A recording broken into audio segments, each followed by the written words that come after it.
बिस्मिल्लाहिर्रहमानिर्रहीम। व्यूअर्स, चलते हैं आज के न्यूमेरिकल की तरफ। What would be the volume of ice formed by freezing 1 litre of water. अब सबको पता है कि जब आप पानी को फ्रीज़ करेंगे तो आइस बनती है।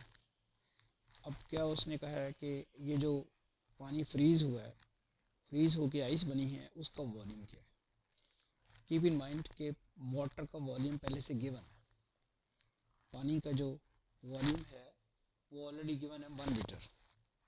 जब पानी फ्रीज़ होके आइस में कन्वर्ट होगा तो उसका वॉल्यूम क्या होगा, वो हमने फाइंड करना है।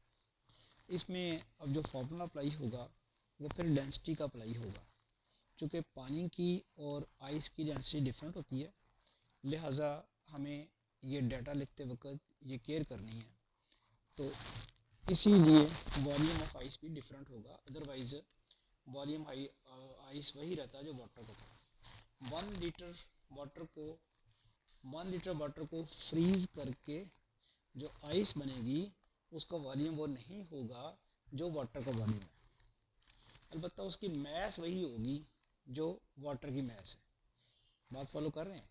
यानी 1 लीटर वाटर की जो मैस है वही 1 लीटर आइस की मैस होगी। बस यही टर्निंग पॉइंट है और यहीं से क्वेश्चन सॉल्व हो जाएगा। तो सॉल्यूशन की तरफ हम चलते हैं, डाटा लिखते चलते हैं। वॉल्यूम ऑफ वाटर, इसे हम V1 कह देते हैं और वो है कितना, वो है 1 लीटर। या उसे हम क्या कहते होते हैं, 1 लीटर किसके इक्वल होता है, 10⁻³ मीटर क्यूब। ये आपके पास 1 लीटर वॉल्यूम आ गया।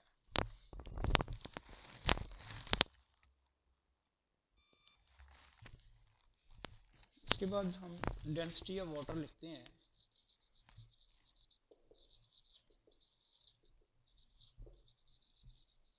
वाटर ρ1 किसके बराबर होती है, 1000 kg मीटर पर क्यूब। ठीक है जी। और इसी तरह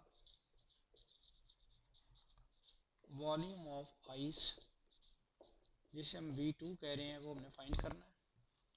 और डेंसिटी ऑफ आइस जिसे हम ρ2 कह देते हैं वो कितनी होती है, 920 kg मीटर पर क्यूब। दो चीज़ें याद रखनी है। डेंसिटी ऑफ वाटर कितनी है, 1000 kg पर मीटर क्यूब, और डेंसिटी ऑफ आइस जो है वो कितनी है, 920 kg पर मीटर क्यूब। इन दोनों की डेंसिटी की वजह से ही वॉल्यूम चेंज होगा।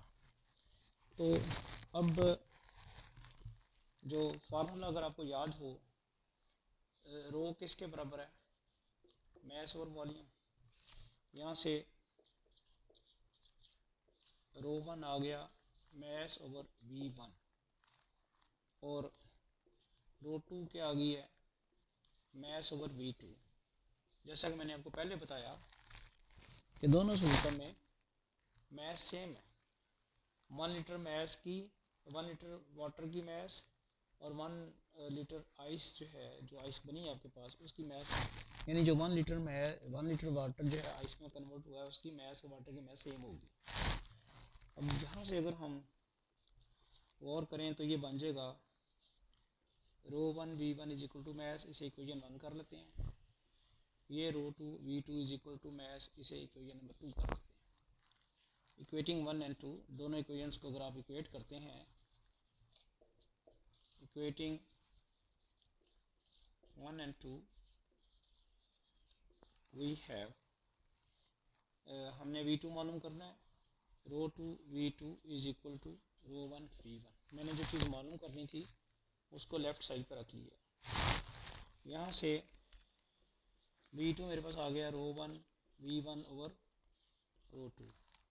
अब मैं वैल्यूज डाल देता हूँ। ρ1 मेरे पास कितनी है बताइएगा, 1000 kg पर मीटर क्यूब। और V1 कितना था ज़रा बताइएगा। V1 है मेरे पास 10⁻³ मीटर क्यूब डिवाइडेड बाई ρ2 कितनी है 920 kg पर मीटर क्यूब। ठीक है, अब आप देखें यहाँ पे ये यूनिट इसके साथ कैंसिल हो जाएगी इसके साथ, और ऊपर आपके पास रह जाएगा 1/920 10⁻³ और ये कैंसिल हो गया। तो इसकी ज़रा कैलकुलेशन करें ये किसके बराबर आती है।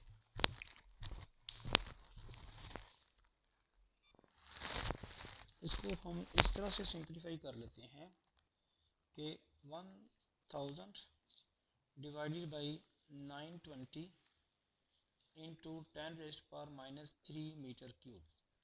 अगर आप 1000 को डिवाइड करें 920 पे तो अप्रॉक्सीमेटली 1 पॉइंट क्या आंसर आता है 1.09 इंटू 10⁻³ मीटर क्यूब, और ये बन जाएगा 1.09 लीटर। तो इस तरह से हमने volume of the ice find कर लिया। यहाँ से हमें ये पता चला है, अगर आप गौर करें, कि जब आप 1 लीटर वाटर को फ्रीज़ करेंगे और आइस बनाएंगे तो उसका वॉल्यूम थोड़ा सा बढ़ जाएगा, ऑल्दो मैस सेम रहेगी। बात फॉलो कर रहे हैं। 1 लीटर वाटर की जो मैस है वो 1 लीटर आइस की मैस के बराबर होगी, लेकिन आइस का वॉल्यूम बढ़ जाएगा। क्यों?